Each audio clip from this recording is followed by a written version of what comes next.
வணக்கம். காணொளிக்கு செல்வதற்கு முன் சேனலை சப்ஸ்கிரைப் செய்யவும், லைக் செய்யவும். திருக்குறள் தொடர் சொற்பொழிவு அதிகாரம் 3 நீத்தார் பெருமை பகுதி 1 பொழிவாளர் தமிழ்ச்செம்மல் நந்திவரம் பா. சம்பத்குமார். திருக்குறள் மற்ற இலக்கியங்களைப் போல ஒரு இலக்கியமாக மட்டும் கருதப்படாமல், அற இலக்கியமாக மட்டும் கருதப்படாமல், உயிர்களுக்கு உய்விக்க வந்த ஒரு நல்ல வழிகாட்டியாக, வாழ்வியல் நெறிகாட்டியாக, சரியான முறையில் எப்படி நடந்திட வேண்டும் என்பதனை தெளிவிக்கும் ஒரு ஆசானாக திருக்குறள் நமக்கெல்லாம் வழங்கப்பட்டிருக்கிறது.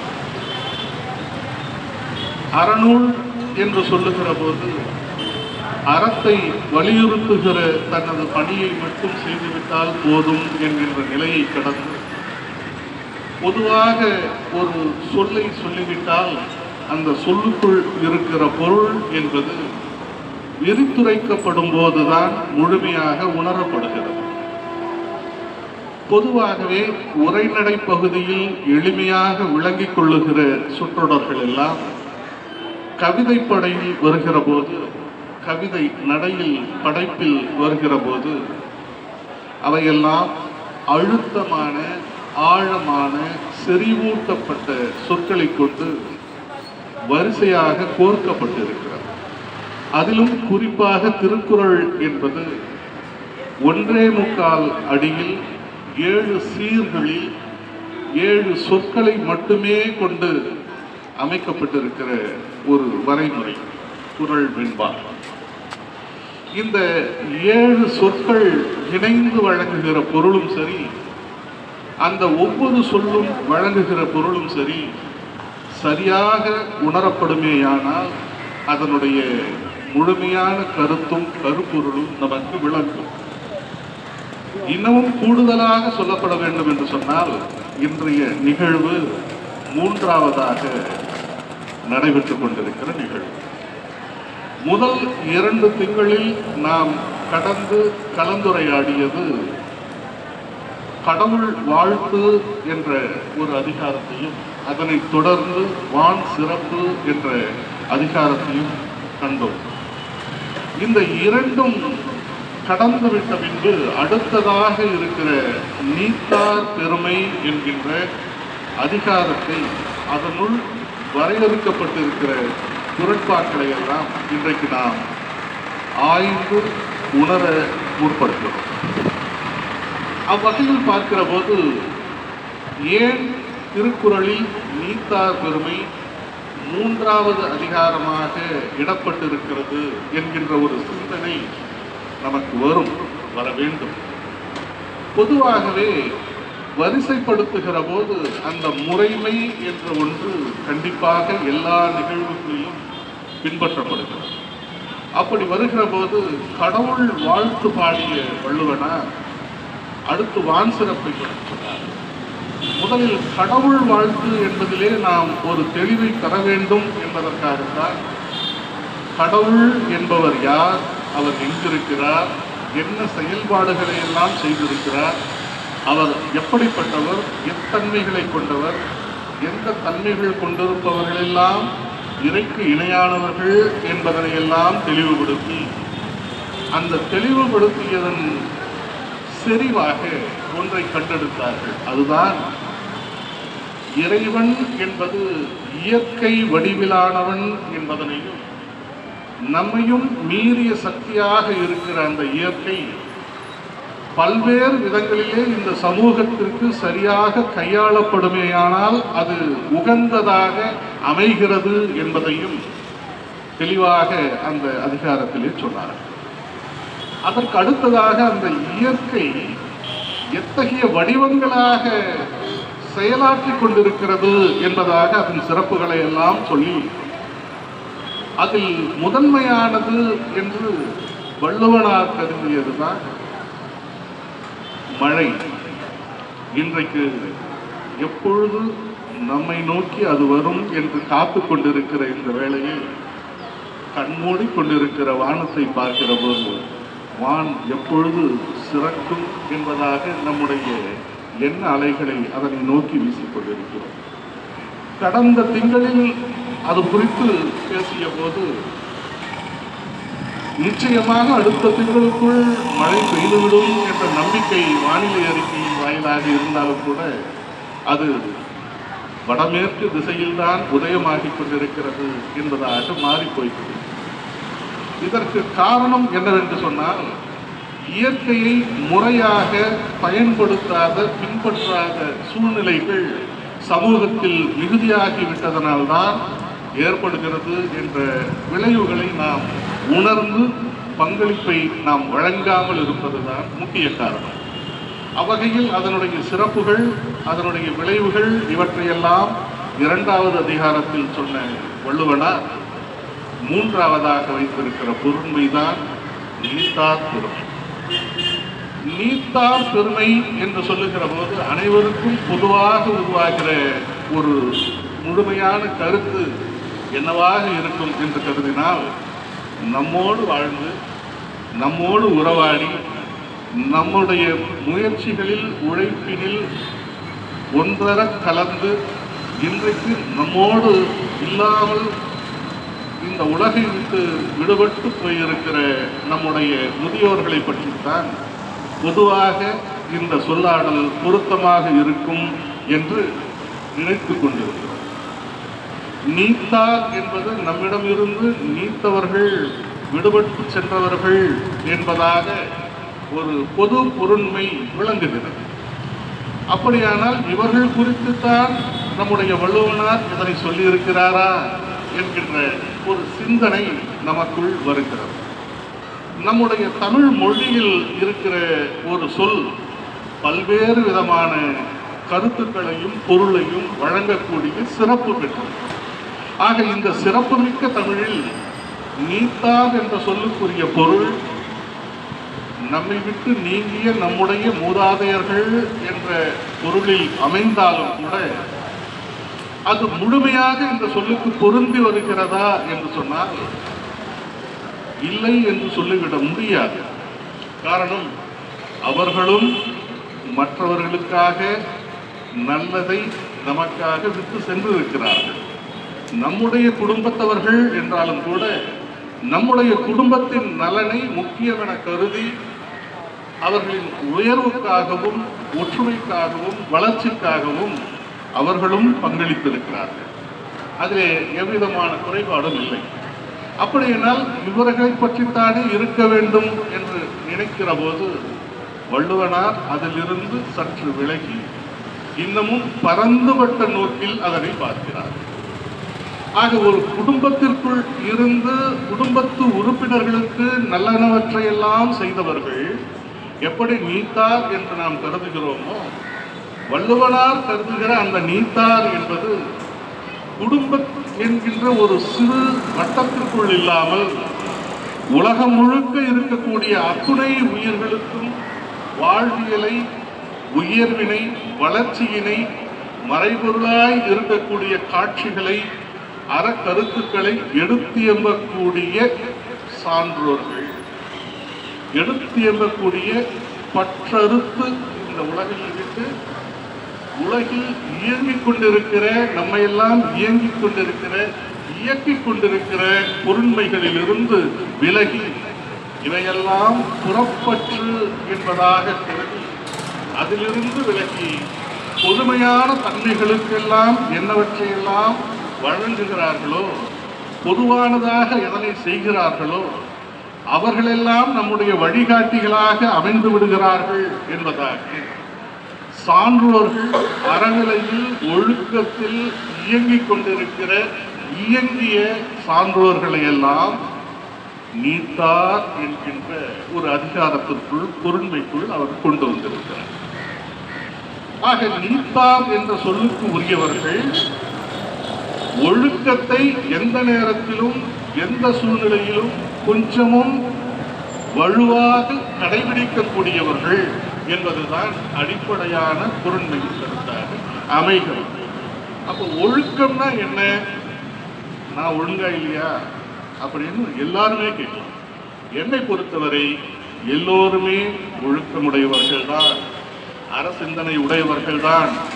ஆனால் எல்லா நேரத்திலும் எல்லாரிடத்திலும் நாம் அறசிந்தனையோடும் அன்போடும் கருணையோடும் பழகுகிறோமா, வெளிப்படுத்துகிறோமா, அனைவரையும் ஒன்றாக கருதுகிறோமா என்பது போன்ற கேள்விக்கணைகள் நமக்குள் உருவாகுவது இயற்கையாக அமைகிறது. அப்படி பார்க்கிற போது எல்லா நிலையிலும் தவிர்க்காமல் தான் கடைபிடிக்க வேண்டியவற்றை அத்துணையையும் சரியாக கடைபிடிப்பவர்கள் எவரோ அவர்கள்தான் ஒழுக்கமுடையவர்களாக ஆகிறார்கள். அந்த ஒழுக்கத்தை கடைபிடிப்பவர்கள் எல்லாம் அறசிந்தனையாளர்களாக மாறுவது என்பது இயற்கையின் வடிவமைப்பு. ஆக இயற்கை வடிவமைத்திருக்கிற அந்த அறசிந்தனைகள் என்பதைத்தான் முழுமையாக கடைபிடிக்கக்கூடிய சான்றோர்களை நீத்தார் என்ற பொருளில் வள்ளுவனார் குறிப்பிடுகிறார்.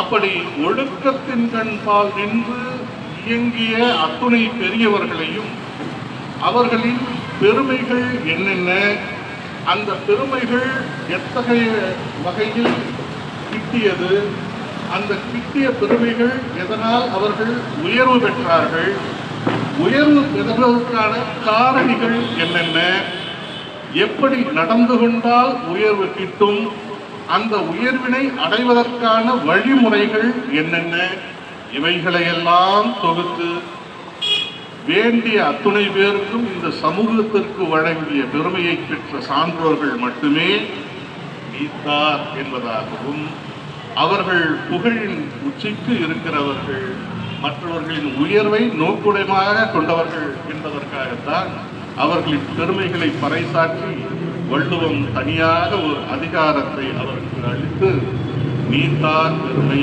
என்கின்ற அதிகாரத்தை நம் முன் நிலைநிறுத்தி இருக்கிறார். ஆக இந்த நீத்தார் பெருமையில் ஒழுக்கமுடையவர்கள் என்பதை கண்டோம்.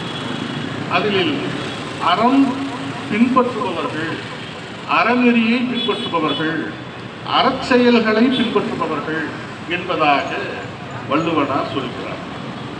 அப்படியெனில் அறநெறி என்பதுதான் மிகப்பெரிய பேராற்றல் கொண்டது என்பதற்கான மூல கருவாக அமைகிறது.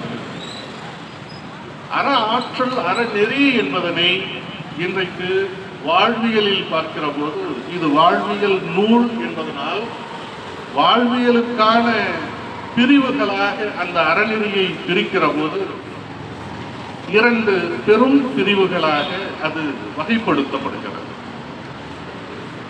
அறம் இல்லறம் என்றும் துறவறம் என்றும் இரண்டு பெரும் வகைப்பாடுகளாக அமையப்படுகிறது. இல்லறம் என்று சொல்லுகிற போது வாழ்வில் நாம் ஒழுக்கலாறுகளை ஒவ்வொரு மனிதனும் அவர்கள் வாழ்க்கையில் ஒழுக்கலாறுகளை சரியாக கடைபிடித்து உரிய காலத்தில் பெற வேண்டிய அனைத்தையும் சரியாக பெற்று அவர்கள் தன்னுடைய வாழ்க்கை துணையை இனிமையாக அமைத்துக் கொண்டு வாழ்க்கை துணையோடு வாழ்க்கையின் இன்ப துன்பங்களை எல்லாம் துய்த்து அறவழியில் பொருளீட்டி வாழ்க்கையை முறையாக நடாத்தி சென்று தன்னிடம் மிகையாக இருக்கக்கூடியவைகளையும் மற்றவர்களுக்கு வேண்டுபவர்களுக்கு பொருட்களை வழங்கி அமைதியான இசைவான ஒரு வாழ்க்கையை நடத்துதல் என்பதுதான் இல்லறம். இந்த இல்லறத்திற்கு அடுத்து துறவறம் என்பது இந்த இல்லற வாழ்க்கையில் இருக்கக்கூடிய அனைத்து பற்றுகளையும் உடன் பிறந்தோர் பற்று, பொருள் பற்று என்று பலவிதமான பற்றுகள் புற சூழ்நிலையில் ஒவ்வொரு மனிதருக்கும் விருப்பங்களாக ஆசைகளாக உறைவது, உருவாவது, உணர்த்துவது, உணர்ச்சிகளை கிளர்ந்தெழுப்ப செய்வது என்பதாக அமைந்து கொண்டே இருக்கும். ஆக இந்த அமைந்து கொண்டே இருக்கிற இந்த ஆசைகளை எல்லாம் சீரமைத்து இவையெல்லாம் நிலையானதல்ல, நிலைக்கத்தக்கதும் அல்ல என்பதனை புரிந்து கொண்டு அந்த புறப்பற்றுகளை எல்லாம் துறந்து என்று சொன்னால் ஏதோ வெளியில் போலியாக துறந்துவிட்டு என்பதாக அல்ல, அகத்தின் கண் கூட அதன் மீது பற்று இல்லாமல் துறக்கக்கூடிய துறவரத்தை பெற்றிருக்கிறார். அந்த பற்றுகளை எல்லாம் அறுத்தவர்கள்தான் துறவரம் கொண்டவர்கள் என்பதாக வள்ளுவம் வகைப்படுத்தும். ஆக இந்த இரண்டிற்குமான வேறுபாடுகள் இல்லறத்திலிருந்தும் வீடு பேறு அடையலாம், துறவரம் வாயிலாகவும் வீடு பேறு அடையலாம். நாம் பொதுவாக எண்ணிக்கொண்டிருப்பது அல்லது நமக்கு உணர்த்துகிற கதைகளெல்லாம் வெளிப்படுத்துவது என்னவென்று சொன்னால், இதிகாசங்களும் புராணங்களும் பொதுவாகவே நமக்கு சொல்லிக் கொண்டிருக்கிற பலவிதமான கதைகள் வீடு பேறு என்கின்ற உயர் நிலையை அடைய வேண்டும் என்று சொன்னால் அதற்கென ஒரு வழிபாதை இருக்கிறது என்பதாக சொல்லி, இல்லறம் அதற்கு உகந்ததன்று என்று புறத்தொழிவிட்டு துறவரம் மட்டுமே சரியானது என்பதாக எண்ணிக்கொண்டு கடுமையான தவத்தினை, இந்த புற வாழ்க்கையை, இல்லற வாழ்க்கையை ஒதுக்கி தள்ளிவிட்டு எந்த விதமான மனித நடமாட்டங்களும் இல்லாத வனப்பகுதிகளிலே சென்று அமைதியாக தவம் செய்வதன் வாயிலாக இறைநிலையை அடைய முடியும் என்பதாக எண்ணிக்கொண்டு துறவரத்தை பற்றி ஒரு வரையறை செய்திருக்கிறார்கள். ஆனால் வள்ளுவனார் அதிலிருந்து மாறுபட்டு அது ஒரு பாதை என்றாலும் கூட அது மட்டும் அல்ல என்பதனை மிக அழுத்தம் திருத்தமாக வலியுறுத்துகிறார். அந்த வழிதான் நான் புலால் உண்ணமாட்டேன் என்று அவர்கள் வழி வழியாக உண்ணாதவர்கள் சொல்வது என்பது மிகப்பெரிய சிறப்பு அல்ல. புலால் உண்ணக்கூடியவர்கள் நான் இதனை உண்ணமாட்டேன் இனிமேல் என்று சொல்லி அதனை புறந்தள்ளிவிட்டு பற்றை அறுப்பதுதான் சரியான துறவரமாக இருக்க இயலும் முடியும் என்பதனை வள்ளுவனார் மிக அழுத்தமாக சொல்லுகிறார். ஆக பற்றறுத்தல் என்பது ஏற்கனவே அருந்து போய்விட்டதை விடுவது அல்ல, ஏற்கனவே நம்மோடு இணைந்து பயணப்பட்டுக் கொண்டிருப்பதை நாம் விரும்பி ஏற்றுக்கொண்டு அதனை தொடர்ந்து செயலாற்றிக் கொண்டிருப்பதை உணர்ந்து இதன் தீவினைகள் இதனால் இப்படி வரும் என்பதனை அறிந்து உணர்வுகளை நெறிப்படுத்திக் கொண்டு அதனை தேவை இல்லை என்ற முடிவுக்கு வந்து துரத்தல் தான் வேண்டாம் என்று நம்மிடம் இருந்து அதன் உறவுகளை அறுத்து எறிவதுதான் பற்றற்ற வாழ்க்கை என்பதாக இதிலிருந்து வருகிற போதுதான் அந்த செய்தி முழுமையாக உணர முடியும் என்பதனை உணர்ந்து சொல்லுகிறார். எதையுமே நாம் புத்தகத்தில் படிக்கிற செய்திகள் எல்லாம் முழுமையாக நாம் உணர்ந்து கொள்கிறோம் என்று சொல்வது இல்லை, புரிந்து கொள்கிறோம் என்று வேண்டுமானாலும் சொல்லலாம். ஆனால் உணர்ந்து கொள்ளுதல் என்பது அடிப்படையில் ஆழமான கருத்தினை இங்கே புலப்படுத்துகிறார். ஒரு நெருப்பு சுடும் என்பதனை நம்முடைய பெரியவர்கள் நமக்கு குழந்தை பருவத்திலிருந்து சொல்லிக்கொண்டே நம்மை வளர்த்திருக்கிறார்கள். ஆனால் நெருப்பு சுடும் என்பதனை கேள்விப்பட்டு கொண்டே இருந்த அந்த குழந்தைக்கு எந்த அளவிற்கு அது காயத்தை, வலியை, புண்ணை ஏற்படுத்தும் என்பதனை பட்டு தெளிந்து கொள்ளுகிற போதுதான், அந்த நெருப்பு தன் மீது தீண்டி உணர்ந்து கொள்ளுகிற போதுதான் அதனுடைய உண்மை பொருள் நமக்கு தெளிவாக விளங்கும். அப்படி உண்மை தன்மை தெளிவாக விளங்கிக் கொள்ள வேண்டும் என்று சொன்னால் இல்லற வாழ்க்கையிலிருந்து அனைத்தையும் கண்டு உணர்ந்து இது சரியானதல்ல, இது உய்வதற்கான வழியை நமக்கு அளிக்காது என்பதனை நல்வினை தீவினைகளை உணர்ந்து அதில் எதை தவிர்த்தல் என்பதனை புரிந்து கொண்டு தவிர்க்க வேண்டியனவற்றை தவிர்த்து உய்வதுதான் சரியான பற்றற்ற துறவு நிலைக்கு ஒப்பாகும் என்பதாகத்தான் வள்ளுவனார் கருத்தினை அழுத்தம் திருத்தமாக சொல்லியிருக்கிறார். ஆக நீத்தார் பெருமை என்பதாக எண்ணிக்கொண்டிருத்தல் நாம் புலன்களிலிருந்து அதன் வழியாக நுகர்கிற அத்தனை செயல்பாடுகளையும் சரியானதுதானா என்பதனை உணர்ந்து அதிலிருந்து தேவையானவற்றை எடுத்துக்கொண்டு தேவை இல்லாதனவற்றை கழித்து நேர்படுத்திக் கொள்ளல் என்பதுதான் முக்கியமாக இந்த அதிகாரத்தில் உணர்த்தப்படுகிறது. அதுதான் பற்றற்றவனில் முறையான சான்றோனாக தன்னை மாற்றிக்கொள்வதற்கு வடிவமைத்துக் கொள்வதற்கு தன்மையாக வள்ளுவனார் இங்கே விளக்கி வருகிறார். ஆக இந்த அறநெறி என்பதனை அடிப்படையாக வைத்து சொல்லுவது, அறநெறி என்பது மிகப்பெரிய கடல். அந்த அறநெறி கடலில் இருக்கக்கூடிய ஒரு முக்கியமான முதன்மையான செயல்தான் அறம் என்பது. அறத்திலிருந்து முதல் நிலையில் வருவது ஒழுக்கம். இந்த ஒழுக்கம் என்ற ஒன்றை சரியாக பின்பற்றினாலே அறநெறிக்கு அது தன்னால் இட்டு சென்று. ஆக எந்த ஒரு இப்போ நம்ம பார்க்கிறோம், எஸ்கலேட்டர் இருக்கிறார், எஸ்கலேட்டர் எல்லா இடத்துலையும் பார்க்கிறோம். தான் இயங்கி படிக்கட்டுகள், தான் இயங்கி படிக்கட்டுகள் என்பது மின்சாரத்தில் தானாக சுழன்று கொண்டே போகும். நாம் சாதாரண படிக்கட்டுகளில் ஏறுவதைப் போல அதில் நாம் ஏற வேண்டிய அவசியமில்லை.